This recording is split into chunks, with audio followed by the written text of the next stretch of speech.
Hey guys, Comic Boom here. I felt compelled to do this video. This is a quick commentary about the recent controversy surrounding Howard Chaykin's Divided States of Hysteria, which is a comic book which has come under a great deal of attack, and a zealous attack, quite frankly, from the regressive left and from creators who think that somehow Howard Chaykin crossed the line by depicting on the cover of apparently issue 4 of his comic book a man hanging upside down with his testicles severed. And apparently it's a very gory comic. I just want to be clear on this. The only reason I'm responding to this, I'm just doing this on principle. I have to do this video on principle. I don't even care if anybody watches it. This is cathartic for me. I just need to vent a little bit here because I cannot believe some of the opinions that are being expressed out there. But I got to tell you, I respect the right to everyone out there who has an opinion. And, you know, in my life, I've debated revisionist historians. I've debated people that are convinced that the Holocaust never happened. I've debated people whose viewpoints I find repugnant. And it is what it is. What I don't do is take away a person's right to express themselves. Because if once we take that right away, where are we really? And just a little bit of background here. Howard Chaykin's Divided States of America. I don't need to see the comic book. I really don't need to see the comic book. I defend his right to publish it. And so I want to be absolutely clear on this point. Absolutely clear. If somebody gets offended by what Howard Chaykin has done, or is triggered, or whatever catchphrase you want to use, I want to be absolutely clear that I don't care. And I mean that sincerely. I don't care. It's not relevant. It should still be published. Why? It is art, and he is telling a story. If you don't like the story, don't buy it. And yes, I mean every word I say. It's amazing how many people out there that are absolutely astonished at this. And I might say this as, what's very sad about the current state of the comic book industry is, I think many comic book creators out there would defend Howard Chaykin, but they're afraid to say anything because maybe their jobs are at stake. And they don't want to go on record as defending him because, you know, they're going to get a slap on the wrist or probably even, maybe even be fired. But you get other comic creators like Kelly Sue DeConnick, who writes Bitch Planet, wow, I mean, Howard Chaykin is the Antichrist. I mean, how dare he portray violence against transgender people and presume that he's got something to say on the subject. I mean, God forbid.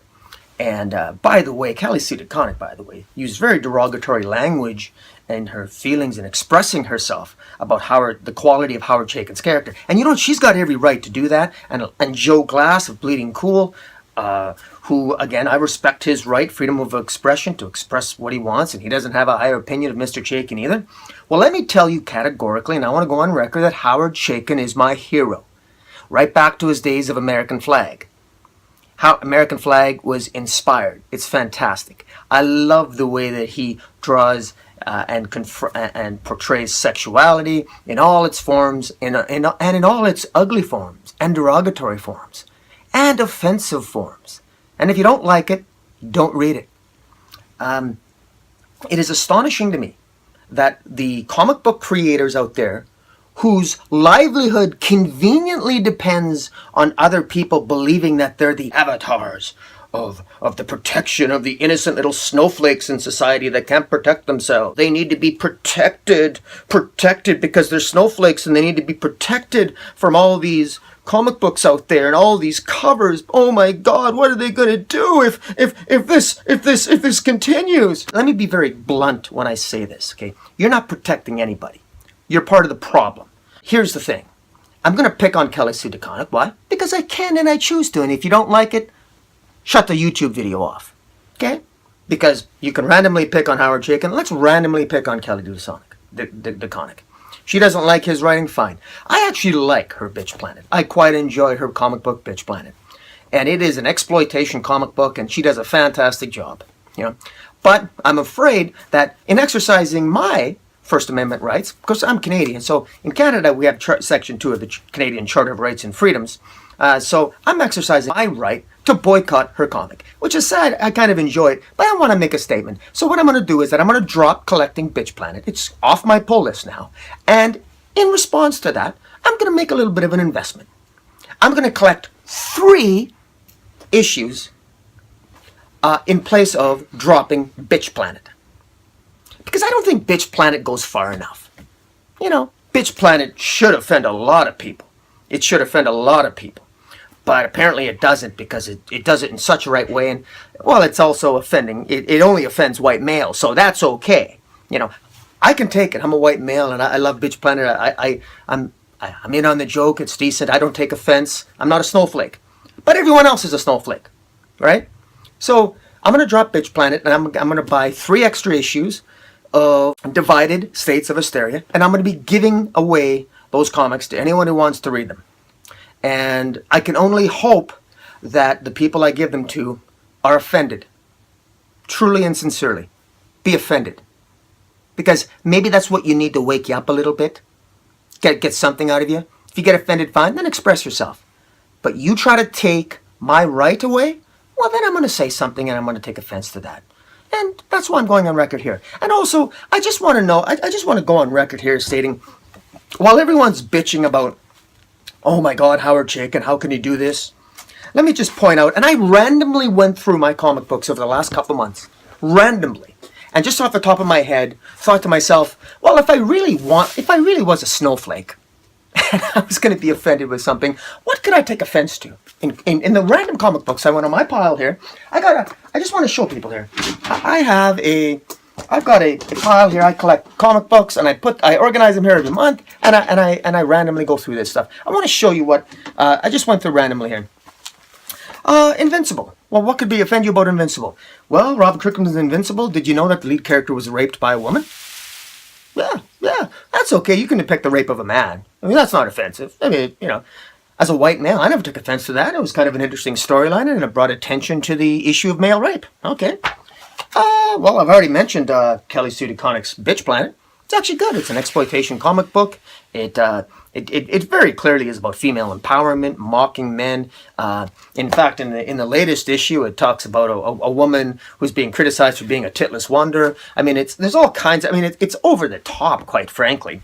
But you know, of course, I don't see any women's groups complaining that she's humiliating women in the comic book, because it's an exploitation comic. And of course, as Kelly Sue DeConnick herself says, she's found just the right way to exploit the issue, unlike Howard Chaykin, who's gone too far. So she gets to decide where that line is. You know, but anyways, I won't be collecting this anymore, so I can throw that over there like that. Renato Jones, Freelancer. Great comic book. This criticizes and ridicules and makes fun of the 1%. So if you're a rich person, if you want to be offended, buy this comic book. If you're rich and you're a snowflake, buy this comic book by Carrie Andrews and you'll be offended. I think it's a fantastic comic book. Rick and Morty. Rick and Morty offends pretty much everybody. Just read it.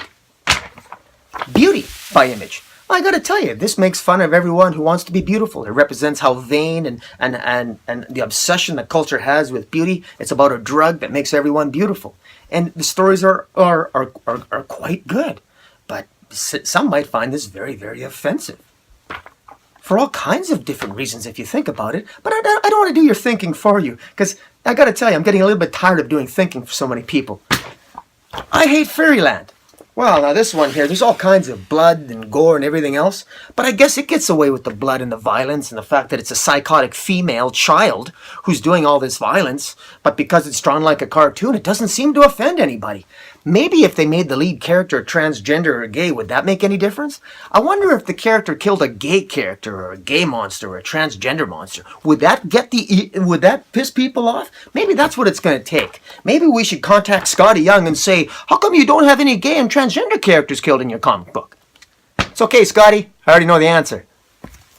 Plastic. Look at this cover. And this just came out a couple months ago. I don't know. This came out a couple months ago, a couple of weeks before Kathy Griffin lifted up the severed head of the President of the United States. Is this an offensive cover?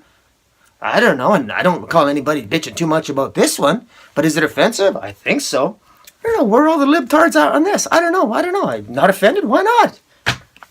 Gwar. I did a review of Gwar. You know what I didn't say in my review? You know, there's a character in here who, aside from having heads blown off, violence and everything else, there's a character in here who actually bleeds. She menstruates while she's fighting. And it shows her bleeding from the crotch area, the female character, while she's fighting. Is that offensive? Gwar, Orgasmageddon. Maybe the title should offend you. But nobody seemed to complain about this. Tank Girl. Oh my God, this is an offensive comic book too. There's all kinds of things that Tank Girl does. She's vulgar. She's a bitch. She's I'm telling you, the violence here, the decapitation, what she gets away with because she's a female character. Let me tell you, it really should offend us white males. But somehow we're not jumping up and down. We seem to be able to find a way to enjoy it because it's a fantastically drawn and well-written comic book. See what I mean? Now, by the way, that took me about 3 minutes to just pick a pile right out of my list and to talk about it. And here, Howard Chaykin has the audacity to make a statement about the mess that is currently called the United States of America by doing a story called Divided States of Hysteria. Howard Chaykin, I want you to know that I will defend you to the end. I don't need to read your comic, but I'm going to. I'll be collecting, as I said, 1 plus 3 more copies of it, and I'll be giving them away. And I encourage everyone to buy the comic book. And in your own small way, feel free to go on Twitter and find out the creators that are bad-mouthing Howard Chaykin. And feel free in your own way, if it upsets you, to boycott their comic books. Make a statement yourself. Maybe even post a little thing. Make your voice heard, because that's what I'm doing. And so I'm going to leave it at that. And hey, Comic Boom out.